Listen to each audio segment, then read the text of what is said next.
Hey folks, hope you're doing well. I wanted to take a minute or a few minutes, excuse me, to go over the syllabus with you. I understand that I've been testing out um, my video system, and when you put headphones in, oftentimes there's a little bit of static. I know I need a better microphone, so sorry for those folks who are using headphones. Um, Hopefully, I can get it fixed by next week. I'm gonna fix the light here. All right. So I want you all to, of course, either print out your syllabus or have it up on Word, somewhere where you can take notes.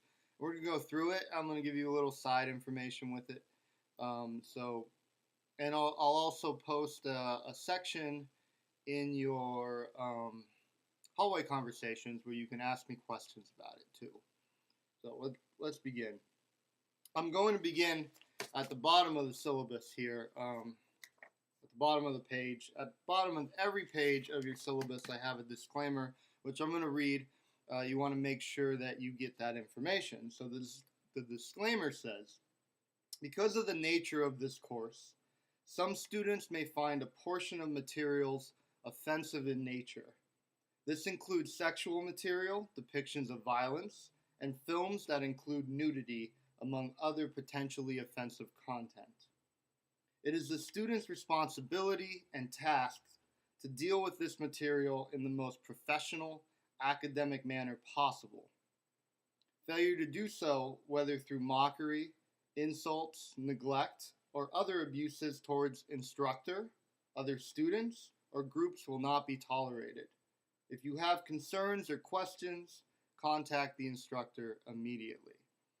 And that's very important. Some of the text that we are dealing with is going to have material that people could potentially find offensive, as you heard. I think this is especially true for the second to last week of class. The last text we'll deal with is a movie called Eyes Wide Shut, a Stanley Kubrick film. And the reason that I put it last is because I want to build up your knowledge of methodologies and theory of religious studies in connection with popular culture before we get to that film. And that one has, a lot of sexual content and things like that that we're going to be discussing. It's a very important film for us to discuss, though. All right, let's start at the top here where it says instructor, and I'm just going to go piece by piece. So instructor, that's me, Michael Broyles. You have my email there. My office is in Core 6666. My office hours are going to be on Tuesday from 1 to 4 p.m. So you're definitely welcome to come and see me anytime during that time period. And of course, if I leave the office, I'll leave a note outside. I do share my office with other people. So even if I leave a note outside, you can knock and see if there's other people in there and where I am, that kind of thing. I shouldn't be gone more than 5 minutes during that time. You can also schedule an appointment with me in person, over Skype, or over phone upon request. I will only do those appointments on Monday, Wednesday, and Friday. Of course, you can schedule an appointment with me during my office hours also. All right, great. And then the next line really covers what the markings are for this class. That's in terms of coding on what it applies to in your program.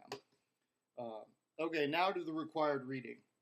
Our textbook is going to be Understanding Religion and Popular Culture, which is edited by Terry Ray Clark and Dan W. Clanton Jr.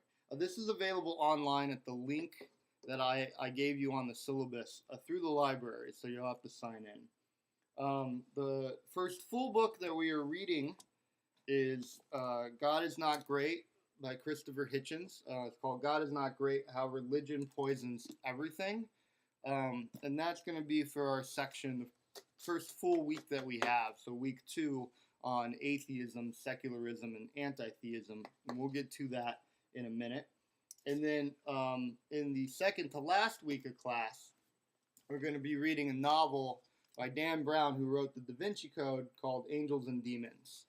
So you're going to want to make sure to pick that up also. Great. Some of the required films that we're going to be I have a list here of the required films, which we're going to go over with the syllabus. Most are available either on Amazon Instant, Netflix, or YouTube, and I'll post links to those. Same thing with the required television shows. The required album, the one required album that we're going to be listening to, is now available on YouTube. If it's taken off by the time that we listen to it, it's definitely on iTunes. And then we have required songs, which most of those are on, or all of those are on YouTube as of currently. And then a video game promo for God of War. And hopefully that'll still be on YouTube when we watch it. Otherwise, I'll do a little bit of snippets and find something else. All right. Next, we have the course description. This course explores the role religion plays in popular culture through music, movies, books, TV shows, video games, and other media. We will focus on both the depiction and expression of religion or religion-related material in popular culture. We will also examine what these works indicate about their audience and U.S. culture as a whole. The goals of this class is threefold. Sorry about the bad grammar there. The goal of this class is threefold.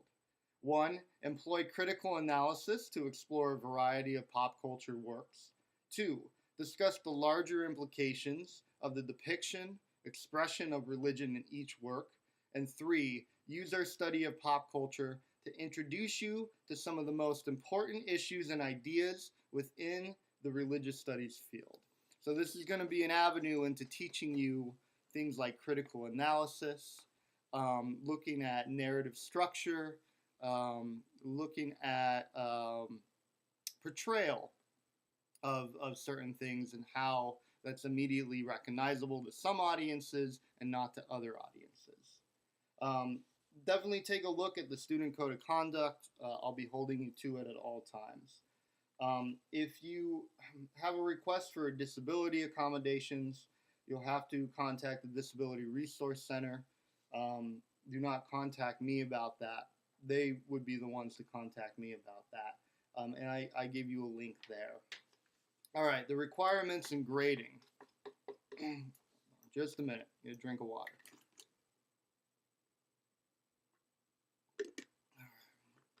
The requirements and grading. You will have a prompt and student responses pretty much every week. There's 50 responses total, equaling 350 points at 7 each. Your journals, you'll have a weekly journal, and you're to do 10 out of 13 of them, which also equals 350 points, which means they're 35 points each. And I will also give you a prompt for those. We'll go over that in a minute. And then you have a final project, which is due December 11th, 2013, and that's going to be 300 points. Take a look at the grade scale. Let me know if you have any questions on that too. That's right below it. Participation and attendance. This being an online class, your consistent weekly attendance is extremely important for your success. Expect to spend as much time attending class and working on the subsequent homework as you would in an in-person class. As you look at your required assignments, you will see that most weeks you must post at least 4 quality posts weekly, along with keeping an assigned journal. Likewise, we will usually be engaging 2 or more major works a week. Because of the nature of different media, some works will require more time to engage than others. It is your responsibility to plan accordingly. For example, a long movie is going to get more of your time than a few TV shows. Or the weeks that we're reading full books, those are probably going to